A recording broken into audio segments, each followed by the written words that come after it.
হেদাইন না জামাইরে, হেদাইন না মহিলা, মহিলা ফ্যান্ডেলে নাই রে। তুই কি বিয়ে করছিস? তুই কেন কথা আছে? এই পার্টির লোক আড়া না আড়া জানে কি নির্যাতন বেটা। যত ডিগ্রিদারি বিয়ে করবি তত ডিগ্রি সেলসিয়াসে নির্যাতন। সোজা কথা। কম ডিগ্রি বিয়ে করবি কোনো অসুবিধা নাই, ওই আগের যুগের মুরব্বী গুলো নেই। মুরুক্ষ বিয়ে করবি, মুরুক্ষ মুরুক্ষ দুফাত যাই মাথাত লইব, তোর খসার ব্যাগ গা গাইলে যাবে। ডার্লিং আইসো নি তুমি, যাকিটা মহিলার কেউ আসো কত রয়েছে আর কথা ঠিক কিনা? আস্তে আস্তে আগাই না কিতা করি। তো কোন কথা কইছিলাম না, এই যে আমাদের মা বোনেরা হাজব্যান্ডকে ভালো করে রিসিভ করবেন। ও হাসপাতাল যা, কি সুন্দর হাসি, তেহাতে একটু আর মতো না ডায়ারি, তুমি ডাক্তারখানা যাইবা, ঠিক আছে মাইয়া কলেজ টুয়েল একসাথে বা আইজি গাইম তুই ফিরিস রান্দি বাড়ি তুইছ, তো এত সুন্দর সাইজলাতে মুখেতে লিপস্টিক লাগাইছো, শাড়িটা তো খুব দারুণ লাগে, তোরা শাড়ির দিকে দিন নজর গেছে তো চোখ খারাপ। জামাইরে বানাইছে আল্লাহ, বউরে চাইবাল্লা, আর বউ জামাইরে কত চোখ খারাপ। ডাক্তারের তো তিনিও তো মানুষ, সেখানে আপনি এভাবে ড্রেস পরে যাবেন কেন?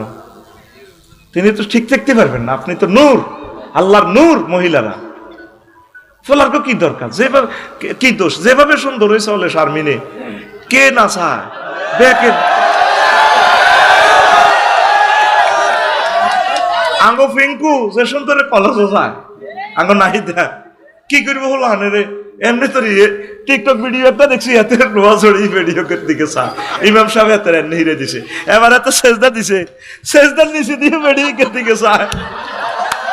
ইমাম সাহেব এত কলার সামনে ধরে লটকাই উঠে আলাইছে। আফ্রিকার ভিডিও আজ দেখছি, তো হাতে কিতা করবো, বেডি যেভাবে ল্যাংডা যাইতে আছে, কি রে কে না চাও কসা কথাটা কিনা? আপনি ওইভাবে ইমোশনাল অ্যাকশন ক্রিয়েট করবেন, শু করবেন আপনার প্রিয়তম হাজব্যান্ডের কাছে।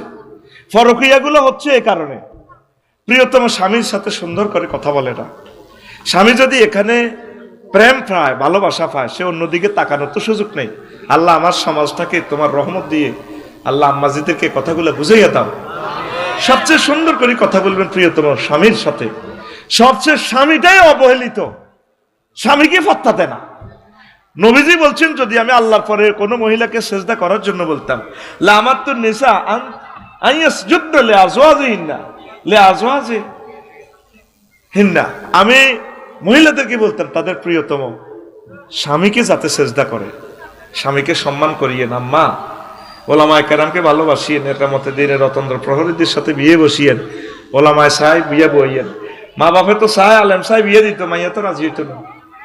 বসুরহাট কমিউনিটি সেন্টারে বিয়া, ঠিক রে 10টা গরু খাওয়াইছে, কত বড় আশা আলেম সাহেব বিয়ে দিবে আফসারিবের কাছে। এবার কাফিন লেখা পড়িয়ে গেছে 50 লাখ, কত লাখ।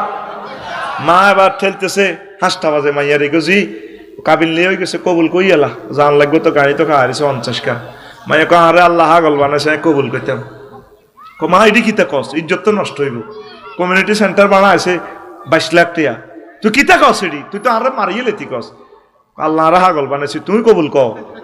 ওমা তোর জামাইরে আই কেন কবুল করতাম, বেদ দেখতেছি ও হেতের দাঁড়িয়ে আর আব্বা তো লম্বা। এরকম সিটিং মাইয়া মহিলা ফ্যান্ডেলে নাই রে। আমরা জাতি কয় আছে বলে। মা বোনেরা ইসলামের ভালোবাসিও, একামতের দিনের অতন্দ্র প্রহরীদেরকে কর্মীদেরকে ভালোবাসিও, আলেমদেরকে ভালোবাসিও, হক্কানি রব্বানি পীর মাশায়েখের ভালোবাসিও, তাবলিগি দ্বীনের ভাইদেরকে ভালোবাসিও। এই ভালোবাসাটা হয়তো তোমাদের জান্নাতে যাওয়ার একটা উসিলা হতে পারে। পড়ি আমিন।